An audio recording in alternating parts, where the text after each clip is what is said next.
স্বাগতম সবাইকে। ছবিটাই দেখেন, কি পরিশ্রম করে মালামাল ওঠানামা করা হচ্ছে। 1956 সালের ছবি। আইবিএম কি নিয়ে যাচ্ছিল এর ভিতরে? যারা জানেন না তারা শুনে হয়তো চমকে উঠবেন। 5 মেগাবাইটের হার্ড ডিস্ক টেনে নেওয়া হচ্ছে। হ্যাঁ, ঠিকই শুনেছেন, 5 মেগাবাইট। আজকে এই 65 বছর পর এসে এই পেন ড্রাইভের মধ্যেই 64 গিগাবাইট মেমোরি ধরে। আর এই পোর্টেবল হার্ড ডিস্কে থাকে 1 টেরাবাইট মেমোরি। এসবের জন্য কোনো ক্রেন বা ট্রলি লাগে না, পকেটে নিয়েই ঘুরি আমরা। পকেটের কথায় যখন এলো, এই উদাহরণটা দিই। এই যন্ত্রের নাম ছিল সনি প্রেসম্যান। টেপ রেকর্ডার আর অডিও ক্যাসেটের কাজ করত।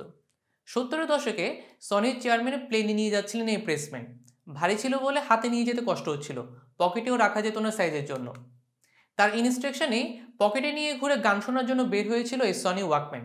গানের জগতে রীতিমতো বিপ্লবার হইচই নিয়ে দিয়েছিল এই ওয়াকম্যান। 20 বছর ওয়াকম্যান রাজত্ব করার পর 2001 সালে আসলো অ্যাপলের এই আইপড। আর এক দফা বিপ্লব হলো মিউজিক ইন্ডাস্ট্রিতে।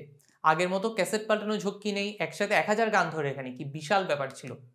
এরপর ধাপে ধাপে আইপডও নেই, এখন স্মার্টফোনের মাধ্যমে গান রাখা যায় অনেক। কেন আর একটা আলাদা ডিভাইস নিয়ে ঘুরবো আমরা? এখন আবার ক্লাউডের যুগ। মিউজিক স্ট্রিম করে শুনি আমরা স্পটিফাই বা সাউন্ড ক্লাউডে। মিউজিক ভিডিও স্ট্রিম করি ইউটিউব, ভিমিওতে।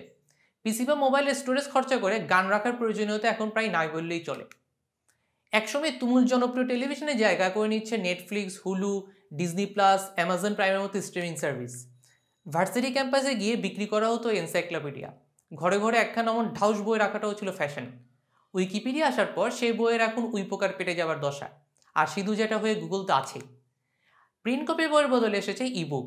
আর বই পড়ার জন্য কিন্ডেলের মতো আলাদা ডিভাইসও বের হয়েছে। আর অনলাইন এডুকেশন তো আছে পাশাপাশি। চিঠির বদলে যোগাযোগের মাধ্যমে এখন মেসেঞ্জার, হোয়াটসঅ্যাপ, ইমো, ভাইবার। ছেলে উদ্দেশ্যে থাকলে আগে মাসে বা সপ্তাহে একবার কল আসতো মায়ের কাছে। এখন অনলাইনে ভিডিও কল হয় প্রায় প্রতি রাতে। দূরত্ব যতই হোক, কাছে থাকা এখন খুবই সম্ভব। ট্র্যাডিশনাল সিস্টেম থেকে ডিজিটাল কনভার্সন তো বললাম, আবার ডিজিটাল মিডিয়াও প্রতি 5 বছর পর চেঞ্জ হচ্ছে হুটহাট করে। স্মার্টফোন আর ইন্টারনেট পুরোদমে হাতের মুঠোয় আসার পর কত কিছু রিপ্লেস হয়ে গিয়েছে ভাবুন একবার। এক স্মার্টফোনই হাঁ করে গিলছে ফ্ল্যাশ লাইট, ঘড়ি, calendar, radio, alarm clock, calculator ইত্যাদি। আবার camera, video games console, landline phone, DVD, news paper, photo album, map, notebook, Walkman, phone বুক, কম্পাস সবই অবসলিট হয়ে যাচ্ছে কম বেশি। কলেজ লাইফে থাকতে গানের লিরিক্স লিখে লিখে 2টা খাতা ভরিয়ে ফেলেছিলাম। খাতা 2টা আছে এখনও, কিন্তু দেখলে হাসি আসে। এখন একটা গুগল সার্চ দিয়ে পুরো লিরিক্স পাওয়া যায়। কেউ আর হয়তো এখন এমন করে খাতায় লিরিক্স লিখে রাখে না। প্রিয় প্লেয়ারদের ছবি পেপার কাটিং করে জমাতাম, এখন হয়তো পিসি বা মোবাইলের ফোল্ডারে ডাউনলোড করে রাখে কিশোররা। 15 বছর আগেও কে ভেবেছিল নিজের একান্ত পার্সোনাল রুমে অন্য কাউকে থাকতে দিবি লোকজন, তাও রেগুলার বেসিসে। এয়ারবিএনবি সম্ভব করে দেখলো সেটাকেই। মনোপলিস্টিক ইকোনমি থেকে সরে এসে এখন শেয়ার ইকোনমির যুগ। শেয়ার ইকোনমি বলতে নিজের ট্যাঞ্জিবল এবং ইনট্যাঞ্জিবল প্রপার্টি আরেকজনের সাথে শেয়ার ব্যবহারকে বোঝায়। রাইড শেয়ারিং এবং কার শেয়ারিংয়ের জন্য উবার, পাঠাও, জোবাইক আছে, কোওয়ার্কিং স্পেস আছে এরকম। ইবে বা ক্রেগলিস্টের মতো প্ল্যাটফর্মে সেকেন্ড হ্যান্ড জিনিসই বিক্রি হয় বেশি। কিকস্টারের মতো ক্রাউড ফান্ডিং প্ল্যাটফর্ম আছে। অ্যাপার্টমেন্ট রেন্টিংয়ের জন্য এয়ারবিএনবির এক্সাম্পল দিলাম একটু আগে। সাথে আমাদের সব lifestyle are going digital. Grocery লাগবে, বাসা থেকে বসে অনলাইনে অর্ডার দিতে পারবেন। পেমেন্ট করতে হবে, তাও অনলাইনে বসে করতে হবে মোবাইল ব্যাংকিং দিয়ে। মোবাইল রিচার্জও করা যায় ঘরে বসে বিকাশ বা নগদের মতো অ্যাপ দিয়ে। দিনে দিনে আমাদেরকে ক্যাশ হ্যান্ডেল করতে হচ্ছে আরও কম। রেস্টুরেন্ট বা ক্লাউড কিচেনে কোনো খাবার অর্ডার দিতে পারবেন ফুড ডেলিভারি অ্যাপ দিয়ে। পিৎজা হাট, ডোমিনোস পিৎজার মতো বড় বড় রেস্টুরেন্ট নিজেরাই ডেলিভারি দেয় বাসায় গিয়ে। ব্যাংকিংও এখন অনলাইনে।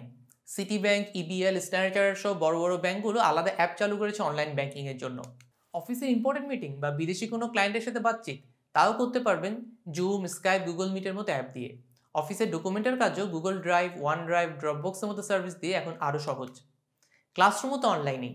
এই প্যান্ডেমিকের মধ্যেই স্কুল, কলেজ, ভার্সিটির একাডেমিক ক্লাস কিংবা কোচিং ক্লাস সবই তো হলো অনলাইনে। এবার আসে এন্টারটেনমেন্ট ইন্ডাস্ট্রিতে। মুভি, টিভি সিরিজ, মিউজিক সব এখন স্ট্রিমিং সার্ভিসে চলে আসছে।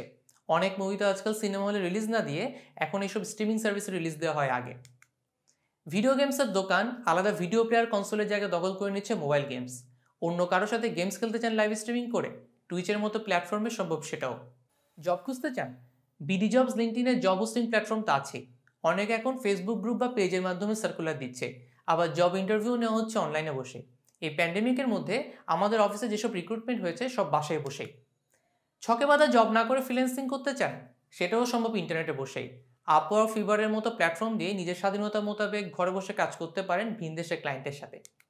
অনলাইন লার্নিং প্ল্যাটফর্মও জনপ্রিয় হচ্ছে আগের চেয়ে অনেক বেশি। অন্য এক্সাম্পল কেন, এই ভিডিওতে দেখছেন অনলাইন লার্নিং প্ল্যাটফর্মের কল্যাণে।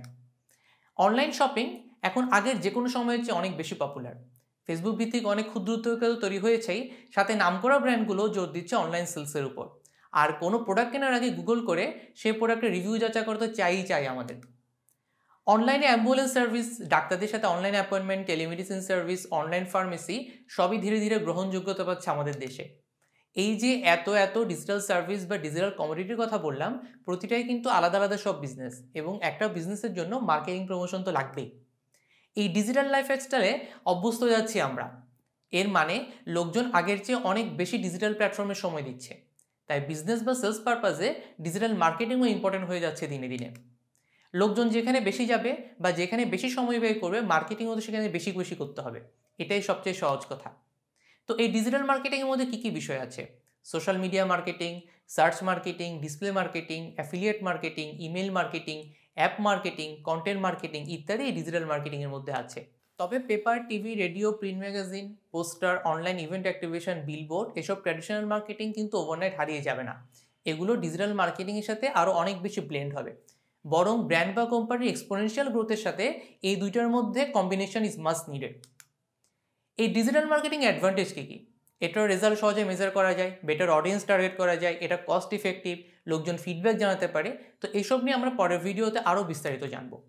তবে ডিজিটাল লাইফস্টাইলের খারাপ দিকও আছে পাশাপাশি। যারা ব্ল্যাক মিরর বা সোশ্যাল ডিলেমার মতো টিভি সিরিজগুলো দেখেছেন তারাও বুঝতে পারবেন খুব সহজে। আর সামনে যদি এমন থিং দেখেন তাহলেও যেন খুব বেশি অবাক হবেন না। এই ডিজিটাল মিডিয়া চেঞ্জ হচ্ছে খুব ফাস্ট। লোকজনের অ্যাটেনশন স্প্যানও খুব কমে গিয়েছে, মাত্র 5 সেকেন্ড হয়তো। আবার ট্র্যাডিশনাল সেট রুলস এখানে খাটে না সবসময়। তাই ডিজিটাল মার্কেটিংয়ে সাকসেস পাওয়া বেশ কঠিনই বটে। But there is a big paradigm shift. কোম্পানিগুলো তাদের বাজেটের অলমোস্ট 20% এখন খরচ করছে ডিজিটাল মিডিয়াগুলোর জন্য, আর কোনো কোম্পানিতে আরও বেশি। ফিউচার ওয়ার্ল্ডে সার্ভাইভ করার জন্য প্রতিটি কোম্পানিকে অবশ্যই ভাবতে হবে অ্যাবাউট গোয়িং ডিজিটাল। প্রত্যেক বিজনেসকে ইভেনচুয়ালি অবশ্যই নিজেদের ট্রান্সফর্ম করতে হবে ভবিষ্যতে অপরচুনিটিগুলো গ্র্যাব করার জন্য। ডিজিটাল মিডিয়া এসে যেমন অনেক জব নিয়ে যাচ্ছে, পাশাপাশি নতুন জব ক্রিয়েটও হচ্ছে।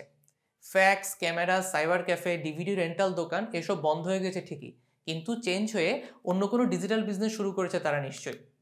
অর্থাৎ সামনে এন্ডলেস অপরচুনিটি, অনেক ইনোভেশন এবং ডিসরাপশন হবে সামনে। আপনাকেও প্রিপেয়ার থাকতে হবে এসব বিগ চেঞ্জের জন্য। তবে এই কথা মনে করিয়ে দিতে চাই, ডিজিটাল মার্কেটিংকে ট্র্যাডিশনাল মার্কেটিংয়ের সাথে একসাথে গাঁথতে হবে। ডিজিটাল মার্কেটিং আলাদা কোনো কুল ওয়ার্ড না, সবসময় যে আলাদা ডিপার্টমেন্ট করতে হবে এমনও না। এটাও দিন শেষে মার্কেটিংয়ের বেসিকগুলো এখানেও খাটে। বেশ কিছু ট্র্যাডিশনাল মার্কেটিং প্রিন্সিপাল ডিজিটাল মার্কেটিংয়ের জন্যও খাটে। সে সপ্তাহে জানতে হবে, এসব না জেনে ডিজিটাল মার্কেটিং করতে যাওয়া সাঁতার না জেনে পানিতে নেমে যাওয়ার মতোই। মনে রাখবেন, ডিজিটাল মার্কেটিং করে দিন শেষে আপনি মানুষের কাছে, অর্থাৎ আপনার টার্গেট কাস্টমারের কাছে পৌঁছাতে যাচ্ছেন। এই মানুষ বা এই কাস্টমাররা কিন্তু আগে ট্র্যাডিশনাল মার্কেটিংয়ের কাস্টমার। তাদের ডিসিশন মেকিং প্রসেস বা কনজিউমার বিহেভিয়ার সে একই। মানুষ বা কাস্টমারও তার পাল্টে যায়নি, তার পছন্দ অপছন্দ, চাওয়া পাওয়া সে একই রয়ে গিয়েছে, শুধু মার্কেটিং মিডিয়ামটা পাল্টেছে। তাই ব্র্যান্ড বা মার্কেটিংয়ের বেসিক না বুঝে শুধু ডিজিটাল প্ল্যাটফর্ম আর ডিজিটাল টুলস শিখলে কিন্তু হবে না। এই ডিজিটাল জমানার যুগে মার্কেটিংয়ের বেসিক জেনে বুঝেই ডিজিটাল মার্কেটিংয়ের পথ পাড়ি দিতে হবে। আর তাই এসব ফান্ডামেন্টালস নিয়ে সাজানো হয়েছে আমাদের কোর্স মডিউল। আপনাদের সাথে আছে আমি প্রিয়ম। আমার পরিচয়, আমি প্যাভিলিয়ন স্পোর্টস প্ল্যাটফর্মের কো-ফাউন্ডার এবং ম্যানেজিং ডিরেক্টর, এবং প্লেমেকার ডিজিটাল মার্কেটিং এজেন্সির হেড অফ অপারেশনস। বিগত 8 বছরের বিজনেস ডোমেইনে বা ডিজিটাল অ্যাটমসফিয়ারে থেকে আমার যেসব এক্সপিরিয়েন্স বা লার্নিং হয়েছে তা শেয়ার করবো আপনাদের সাথে, গল্প দিয়ে, বিভিন্ন উদাহরণ দিয়ে। So welcome you all in the world of digital marketing. Happy learning.